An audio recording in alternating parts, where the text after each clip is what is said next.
I'm here with Spray after a heartbreaking series against Payne to finish off your run here.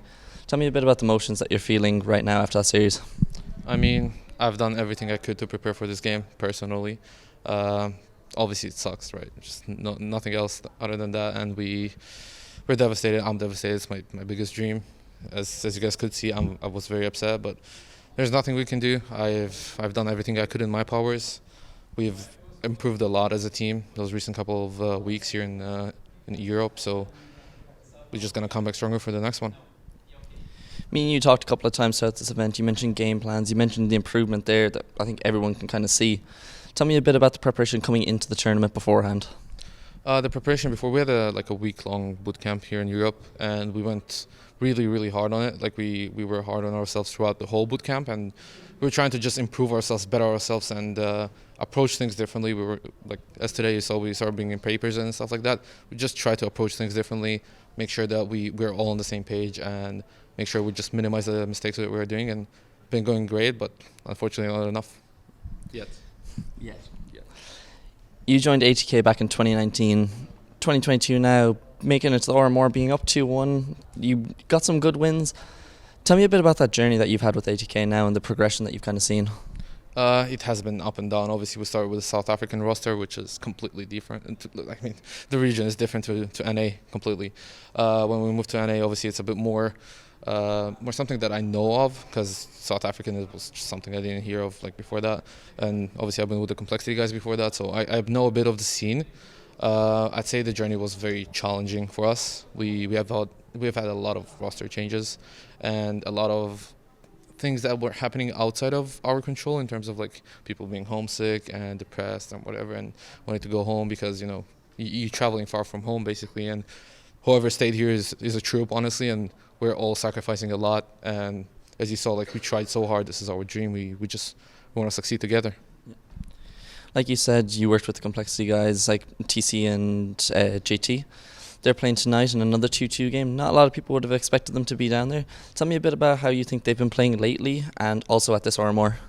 I think that they have actually improved a lot, adding Helzerk. I think that it was a needed piece for them. Obviously, they're still my boys. I still like them, but I did expect 0-0 Nation to win the previous match, actually. I think 0-0 Nation has been playing super good. I think Taco taking over that IGL role off of Cold, and Cold being like a free role. You can see in Ancients he really shined. I have no doubts, I have no worries, but obviously we have our boys here. Payne is also good friends of us, even though we lost to them. But Payne and Complexity, one of the two, we would like them to see through. We'll be rooting for them. Another bit of NA representation that's about to go live now is Nouns versus Imperial. Tell me a bit about some predictions that you might have for that game. Do you think Nouns could get an upset in? I think they definitely can. I think a lot of people just write them off, where as of recently you can see Imperial inconsistent. Like, let's say Team 1. Team 1 has played not that good of a tournament here. They've played good online, but they haven't played that good here. And you could see that Imperial struggled against them, where now it's like, obviously they had a sick comeback yesterday against Oplano, which is also a strong team. And I'd say like Oplano and Imperial probably on the same level.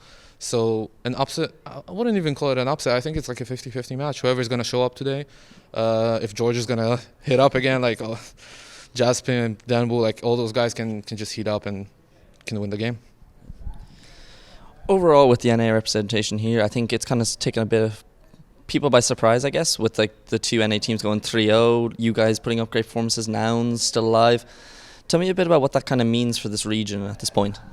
I mean, for us, we just want to be the best. Obviously, we're kind of like mixed nationalities in our team, but I think that it's good for the scene, because I think now maybe Valve and some other tournament organizers are actually going to like understand that there is something in those hands right now in NA, because we have us, Nouns, as you said. We have Complexity, Liquid now, which in the conversation. You have also Team 1. Like, you can say that they're basically NA. You have some people that you can put in the conversation for being able to go to those international events and perform to a certain extent and bring viewership from the other side of the world, which I think hasn't been done in the recent couple of years, right? You didn't see a lot of NA teams. So I think it's very, very doable for like tournament organizers to actually start inviting those NA teams and orgs, and maybe, who knows, they increase their viewership. And one final question, like you said, improvement, you had the EU experience in the boot camp now. Tell me what the goals are for you guys going into the end of the year and moving forward after that. I mean, the goal for us is obviously win everything. That's what we want to do. no matter who the opponent is, even if it's FaZe, Navi, we're just gonna win. That's our approach, no matter who. Thanks, man. Thank you.